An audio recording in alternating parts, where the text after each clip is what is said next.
1987 5TV All-American Soapbox Derby. January and February are the times to register. Your first chance to register will be January 24th and 25th at the Valley West Mall. Then January 31st and February 1st at the Merle Hay Mall. Also February 14th and 15th at Southridge Mall. When you register, you'll see race cars and kits and find out just what's involved in being a part of the fun and excitement of the 1987 5TV All-American Soapbox Derby.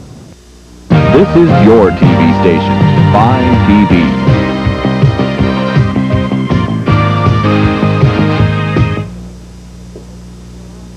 Who started the chain of events that led to the Iran arms scandal? In fact of the matter, it was the Iranians and in person the personality of Ayatollah Khomeini and the Prime Minister of Iran who started the dialogue and who asked certain people to get involved. Good evening, I'm Ted Koppel, and this is Nightline. Tonight, an exclusive interview with a man who says he was involved at the very beginning, Iranian arms dealer Mohammedali Hashemi, and Barbara Walters' exclusive report on the day-to-day drama of Robert McFarlane's crucial mission to Iran.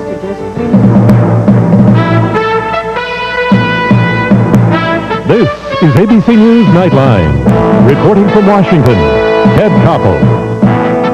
Among the only people speaking openly these days about the Iranian arms deal and how it came to pass have been the Iranian arms dealer, Mansour Ghorbanifar, and the Saudi arms dealer, Adnan Khashoggi. Well, get ready to meet another one, another arms dealer, Iranian by birth, under indictment here in the United States for allegedly participating in the sale of American-made goods, among them life rafts and walkie-talkies, to the government of Iran back in 1982. Mohammedali Hashemi approached us with his story. That part of his story that we're going to tell you tonight, I have checked with current and former U.S. officials. They are uniformly skeptical of him, but unable to contradict what he told us. His story begins in January of 1985, when he, his brother Cyrus Hashemi, also an arms dealer and banker, and Mansour Ghorbanifar were summoned to the Iranian embassy in Bonn. They were met there by the Iranian ambassador to West Germany and by a Mr. Kangarloo, identified as Iran's Assistant Minister for Security and Intelligence. Kangarloo scolded the three arms dealers and told them they should be buying U.S. weapons and spare parts for Iran. He made a direct telephone call from the office of ambassador to Mr. Hossein Mousavi, the Prime Minister, and explaining also our points of view and also the difficulties of getting any type of armament from the United States, which we explained quite well to him. And Mr. Mousavi, well, that is what we heard from Mr. Kangarloo, that Mr. Mousavi had told Mr. Kangarloo that he had already spoken to Imam, meaning Mr. Khomeini, and that Imam had ordered all the Iranian ambassadors and chargé d'affaires in the Western world to go back to Iran for a session with him, and that at that session he would give them an order to better the relationships between the Western world and Iran, and including the United States of America. In fact of the matter, within 2 or 3 weeks of that day, I actually heard it from the radio first, Radio Tehran, that Imam was officially speaking to all the ambassadors that he had recalled them there, and telling them that it is time that you do your duties and see to it that we have a better relationship with the West, and also from United States take what is good from United States and don't take what is not good from United States. And after 3 or 4 weeks, in beginning of February, again we were called back to Bonn, and there and then we saw an order signed by the Foreign Minister, Dr. Velayati, It was a circular to all the ambassadors, so they showed it to us. That in that it was very cut and clear, saying that as per Imam's orders, the ambassadors are hereby ordered to better the relationships with the West and also try to find some means of breaking the deadlock between United States and Iran. At the time in question, early 1985, the war between Iran and Iraq had been underway for more than 5 years. Iranian armed forces, largely equipped with U.S. weapons bought by the Shah, desperately needed spare parts and ammunition. It was ammunition, Mr. Hashemi explained, available only in the Soviet bloc, the United States, and one other place. And I said the only country I have the possibility of getting these materials is Israel, and that's the only country I can. If you want to, go ahead and ask the Prime Minister and tell him exactly where I'm going to get these. And otherwise, it's impossible to get it from Soviet Union, and it's impossible to get it from United States. And at that day, Mr. Kangaroo called the Prime Minister, and he explained the situation that if they wanted that, it was only possible to get it through Israel, and the Prime Minister said, we need it, get it from anywhere, just get it. Some weeks passed, during which time Mr. Hashemi's brother Cyrus set up a company with the Saudi arms dealer Adnan Khashoggi and Canadian businessman Roy Furmark. The company would barter weapons to Iran in exchange for oil. One day I received a call from my brother in London, and he told me that Mr. Ghorbanifar and my brother were invited by Mr. Shimon Peres to go to Israel, and that they are going within the next 48 hours to Israel. Then they went, Mr. Ghorbanifar and Mr. Adnan Khashoggi and my brother Cyrus went as guests of Mr. Shimon Peres to Israel. They stayed 5 days there, and when my brother came back, he was extremely happy with what had gone through, and he said that they had asked Mr. Shimon Peres to intervene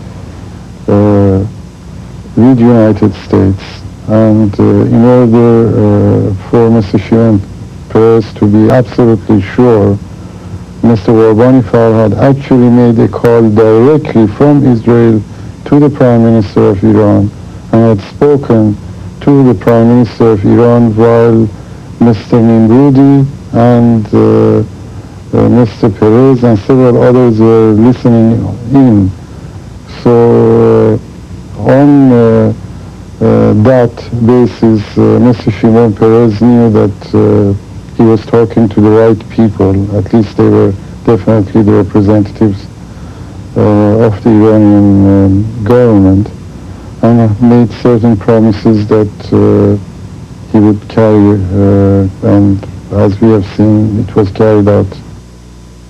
Now what was needed, according to Mr. Hashemi, was a go-between, someone with good contacts in the United States and in Israel. Enter Michael Ledeen, a U.S. consultant on counterterrorism, sometime advisor to the State Department and the National Security Council. It is a fact that due to the insistence of Mr. Ghorbanifar, I have no other reasons that I can tell you, but I do know as a fact that Mr. Ghorbanifar had insisted that if the Israeli government could try and get Mr. Ledeen to Israel and explain the situation to him, it would be of everybody's best interest, and I believe that the Israeli government obliged and did that. That is the only reason of which I know. But again, why Michael Ledeen? Because it is known that Mr. Michael Ledeen was, and probably is even to this date, I don't know, of course, whether he's still, but he was a consultant to NSC at the time, and I believe that is why they needed a go-betweener who would reach out to the right people in NSC and then directly to the President of the United States. Mr. Ledeen was invited to go to Israel thereafter, and I believe that this was explained to Mr. Ledeen, and Mr. Ledeen had made one or two trips back and forth between the United States and Israel in order to pass on these messages. Now, what are you saying was explained to Mr. Ledeen? That the Iranian government wanted to purchase weapons from the United States? It was not a matter of purchasing weapons. It was a matter of reopening the whole relationship between the Iranian government and the United States. Joining us live a little later in this broadcast will be Michael Ledeen. But when we come back, we'll be joined by Barbara Walters, who earlier this evening had an exclusive report on a later phase in the story. Barbara fills in a lot of the gaps in the mission to Iran of Robert McFarland, Lieutenant Colonel Oliver North, and someone whose name we just heard, Manishur Gobanifa. This is ABC News Nightline, brought to you by Afrin. I can't get air. Before and Afrin. It worked. For relief without drowsiness or jitters, Afrin's the spray doctors and pharmacists recommend most. Stuffed. Before and Afrin. Whirlpool and I spent years becoming laundry experts, but now they make it easy for everybody. With so many choices of cycles and temperatures for most any fabric, Even Grandpa might do a good job on the laundry. Nah.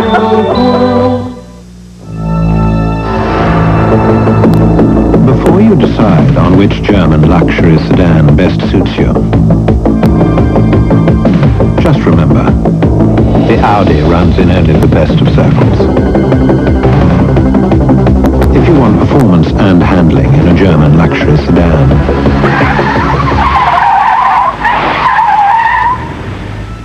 you're ready for an Audi.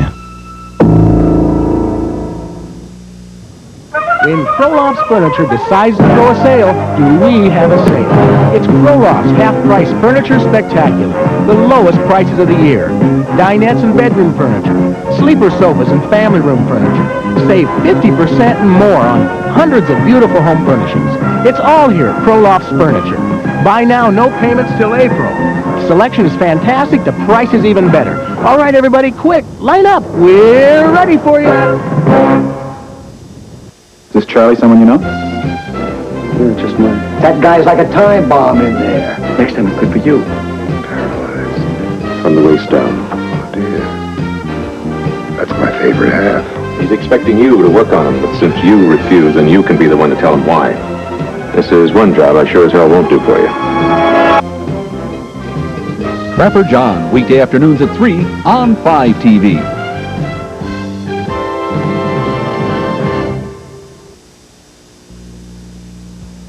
These people have something in common. All were ABC News Person of the Week.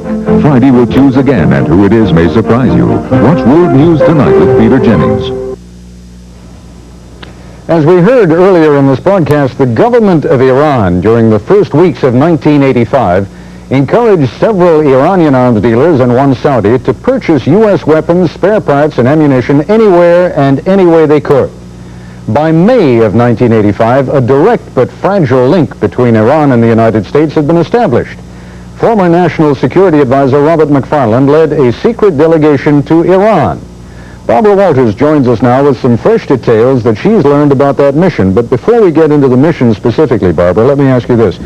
It appears to me that you and I have, at least chronologically speaking, been working different parts of this story. Do you see any connection between what we just heard Mr. Hashemi tell me and what you have learned? Yes, I do, because from our interviews with Mr. Gobanifa and Mr. Khashoggi, it was Khashoggi who sent the very first memo to Bud McFarland while he was the head of the NSC and said, I know this man, did not mention Gobanifa by name, who can open the doors to the West. We have seen this actual memo. Khashoggi says that he was not sure that McFarlane would trust him or Ghorbanifar. And by the way, they wrote to McFarlane and not the CIA because Ghorbanifar wants nothing to do with the CIA, thinks they're clumsy, inept, so forth. And in order to prove to McFarlane that Ghorbanifar indeed was who he was, David Kimke from Shimon Peres's office, he was the head of the foreign office in Israel, comes to Washington to talk directly to McFarlane and says, you can trust Ghorbanifar. And that is the beginning. It is after that, my understanding is, that Ledeen is sent over to all kinds of meetings with Ghorbanifar, with Kimke. In the beginning, Kimke, the Israeli, is the key. Later on, the Israeli key. Later on, it isn't Kimke anymore. It turns to another name we have heard in the news, General Meir. So that, although this whole prelude that we just heard about, I can't vouch for, it certainly leads into what I have heard about. All right, now lead us into what you've learned about the mission itself. When Bud McFarlane and Oliver North and Ghorbanifar and others ended up in Tehran, what gaps are you able to fill in? Okay, small things and big things. They did indeed arrive with a cake, a chocolate cake. It wasn't in the shape of a key, but it was described as the key to the opening of new relations. They also came with 3 walnut boxes bearing Colt revolvers as gifts.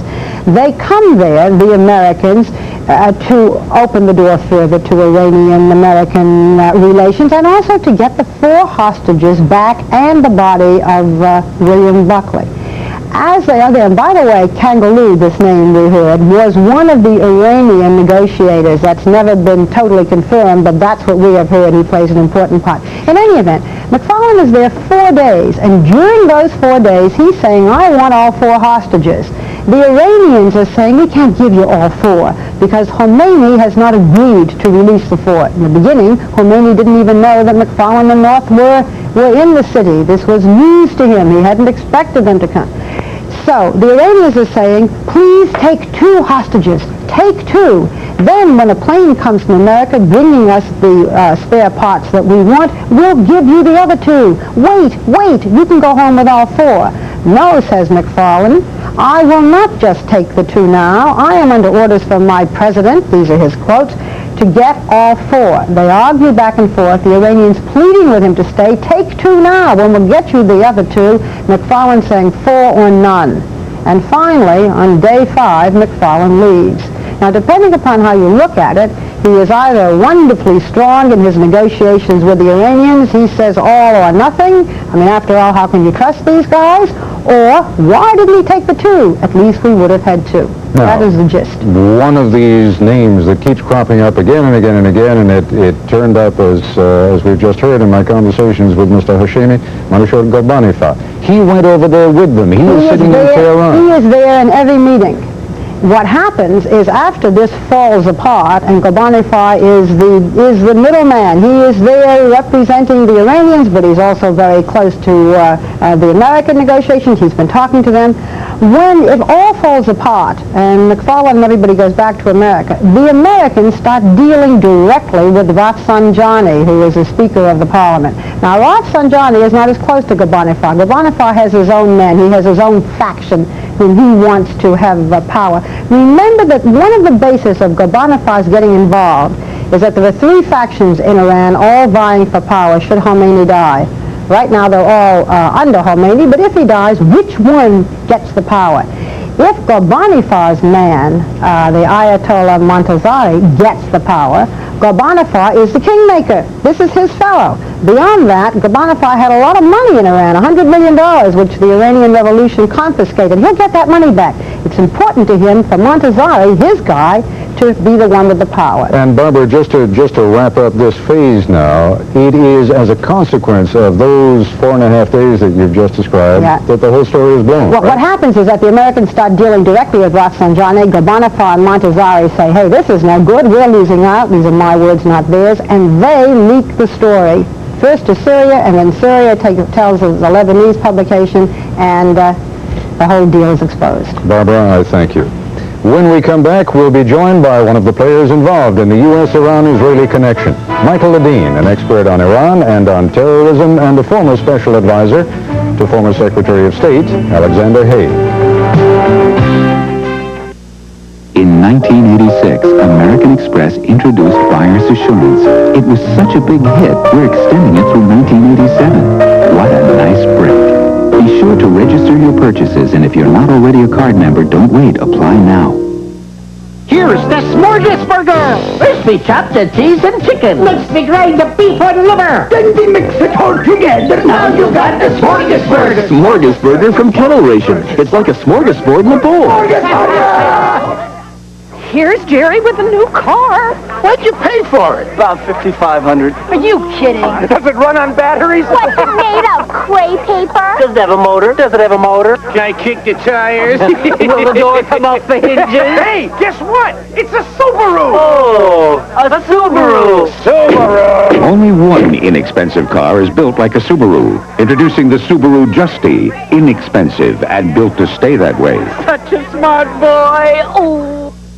Sofas, love seats, pit groups, sectionals. Homemakers East and Homemakers West are jammed with furniture items that we overbought. The prices are slashed. They must be sold. Every sofa sleeper on sale. Styles, colors, so many to choose from. Buy now. There's no payments, no interest till April 87.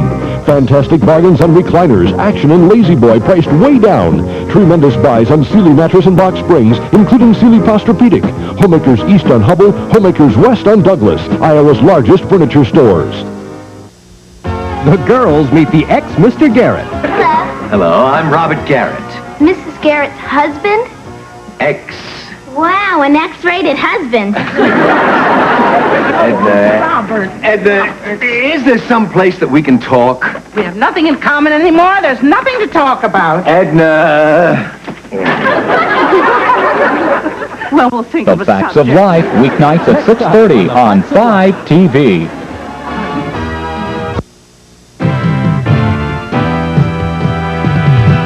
Every night at 10 on 5 TV's Iowa News Tonight, we give you Central Iowa's freshest look at the news. We take you live to the scene of breaking stories as they happen. Add to that our exclusive Segment 5 reports and an award-winning news team. And it's easy to see why 5 TV is the best choice at 10. We're bringing you news you can't get anywhere else. 5 TV, we're bringing you your news. Something new Saturdays. How you can live a longer life, the breakthroughs that are making it possible, the controversies they create. The Health Show with Kathleen Sullivan premieres Saturday. Tomorrow, the death penalty 10 years after Gary Gilmore, also former Senator Gary Hart, and the new space shuttle crew tomorrow on Good Morning America. Joining us live now in our Washington Bureau is Michael Ledeen, State Department and National Security Council consultant, whose role as an intermediary in discussions involving the U.S., Israel, and Iran has never been completely clear, but indeed you played that role, right, Michael? Yes. At whose instigation? Well, I was a part-time consultant for the National Security Council, so it was in that context. Well, obviously in that context, but at whose instigation? Did you go over because you were sent by the National Security Council, or do you have any reason to believe that what Mr. Hashemi said, namely that Mr. Ghorbanifar had urged Israeli Prime Minister Shimon Peres to ask for you as an intermediary? There was no invitation from the Israelis, and this account from Mr. Hashemi is the first time I've heard any of that. Okay, knock it down, confirm it, tell me what you like about it, tell me what you don't like about it. Well, what I like about it is one of the things that I've always believed, which is that the initiative in this whole story came at least in great part from Tehran, and it was because Iran was desperate, not only because of the state of the war, but because of the internal conditions in Iran. They were in a very desperate internal situation. Mass exodus from cities during the night because they were being bombed by Iraqi bombers. They had no night radar and no air defense. Food in short supply. A state of near civil war in the cities, people shooting each other, even mullahs being murdered, collections of private armies and so forth. So they desperately needed assistance. Iranians have always believed that when they get into these jams, they do not save themselves, but they are saved by some great outside force. And in the current situation, they're either going to be saved by the Soviet Union or they're going to be saved by the United States. And whatever they think of us, they would much prefer to be saved by something that's 10,000 miles away than by something hostile that's right there on their border. All right, let's speak more specifically. Let's speak more specifically now, for a moment about what you have just conceded was one of their needs. They needed spare parts. They needed ammunition. And I assume that there is nothing wrong with what Mr. Hashemi said about the sources. They could either get it from the Soviet Union in some cases, they weren't going to do that, or they could get it from the United States. At that particular point, the beginning of 1985, that seemed unreasonable. So it seems to make sense, does it not, that they would turn to some Iranian arms dealer, and Adnan Khashoggi, the Saudi arms dealer, and say, help us out, and get us that help wherever you can, even if it means going to the Israelis. Well, I think that there were a lot of arms dealers all around the world who knew that any place they could lay their hands on arms, they could sell them to the Iranians. But if you specifically needed certain weapons which were only manufactured in the United States or only available in Israel, then certainly Israel is a good starting point, isn't it? Well, I think, in fact, if you look at it, you'll find that the weapons that were available in Israel were available all over the place. I can't think of a single item which could be obtained solely either through Israel or through the United States. All of these things exist in other countries. So that it's a bit of an exaggeration to say that they could only get them through Israel. I think what they may have thought, and Ghorbanifar may have thought it, and Khashoggi quite clearly believed it, which is if you want to start a dialogue with the United States, one good way of doing that might be going through Israel. That part does make sense. Now, it is entirely feasible, is it not, that this group went to Tel Aviv, Jerusalem, met with Shimon Peres, and that at some point or another a message was sent back saying, you know, we'd like to talk to Michael Ledeen. It may just by happenstance have coincided with the very time when, in fact, did you go over to Israel the first time? In the late spring of 1985. All right, so this, in fact, is just about during that period. We've been talking about a period that began January of 85, then they had their second meeting in Bonn in February of 85, and then in the spring of 85, they have their mission to Israel, and very shortly thereafter, you show up. Yes, what's peculiar about the story is that no one's ever heard any of it before, neither I nor anybody else that I know who's been associated with this. What we have heard is meetings with Mr. Ghorbanifar and Israeli representatives. Those meetings are described over and over again as taking place in different places at different times. The notion of a meeting of these people with Shimon Peres has never been advanced, and the most bizarre part of it, to my mind, is the notion that Mr. Ghorbanifar, whom I did not know and whom I didn't meet until late in the summer of 1985, is for reasons known only to himself asking for me. Why should that happen? There are a million ways for the government of Israel to go to the government of the United States. They certainly do not need a part-time consultant to the National Security Council to do that. It's terribly flattering, I suppose, but it makes no sense. Well, I suppose there are a million ways that the government of the United States can get in touch with the government of Israel on the same issue. They don't have to turn to you either, but they did. But I wasn't talking to the government of Israel on that issue. No, you were talking about establishing relations with Iran, which indeed is precisely the same thing that the Iranians were trying to do by asking for you as a contact with the Israelis. I mean, it seems that both people had exactly the same idea, and maybe you should be doubly flattered. Hold on just a second, because we're going to come back to you in just a moment. We will continue our conversation with Michael Ledeen in a moment.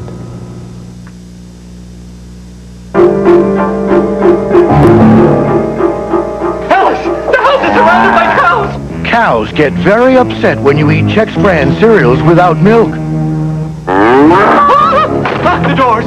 Chex brand cereals were meant to go with milk. Those little spaces hold just enough to bring the true grain taste out, while keeping the hearty crisp in.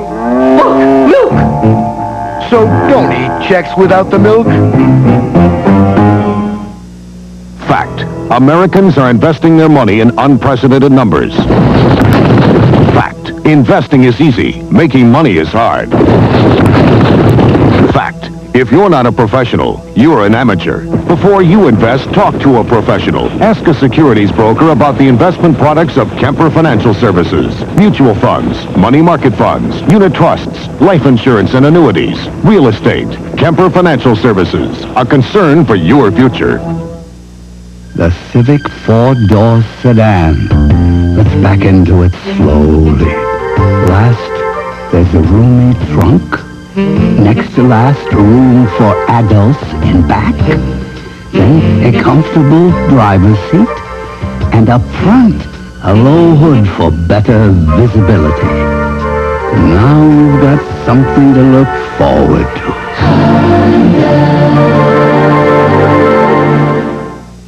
There was this guy, a nationally known sports hero.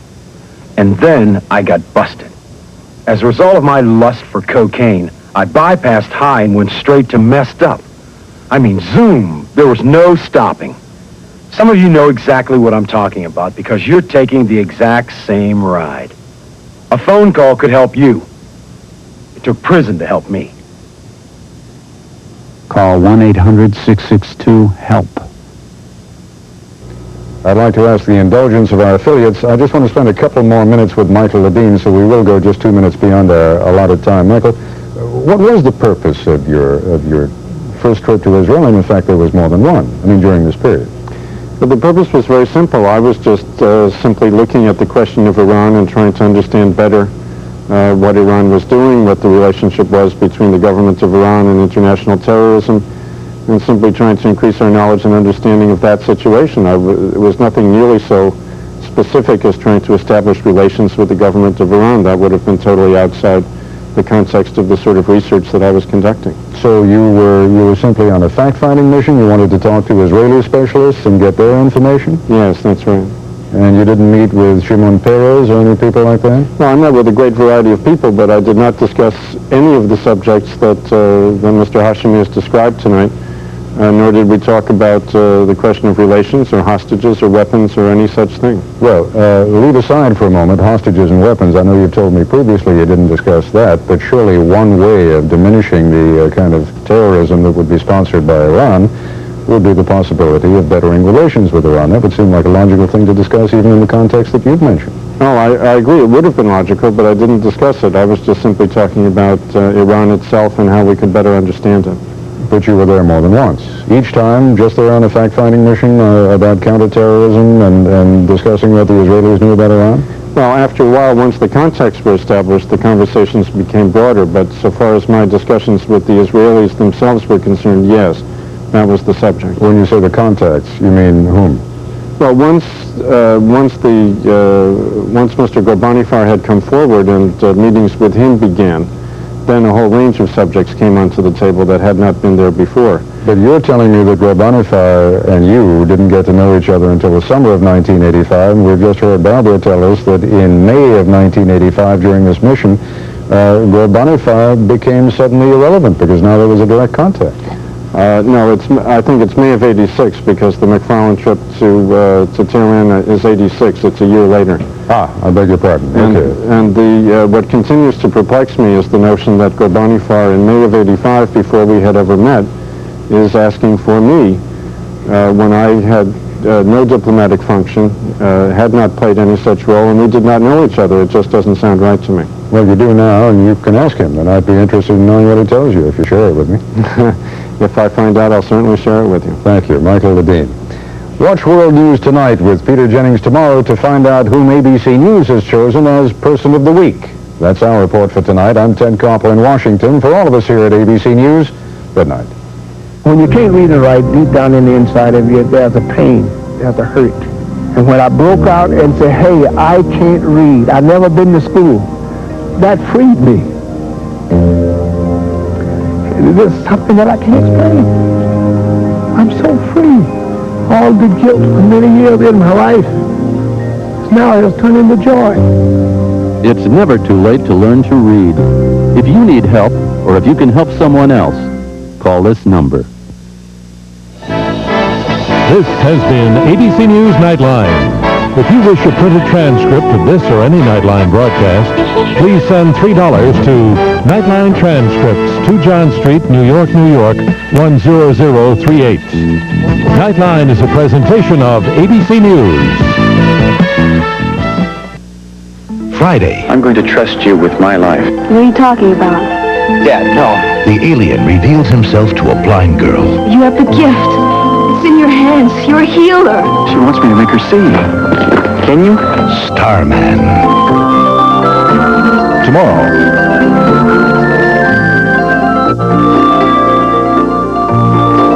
This is your TV station, 5TV.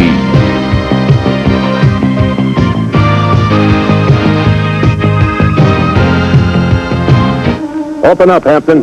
Why don't you come in and get me, Hardy?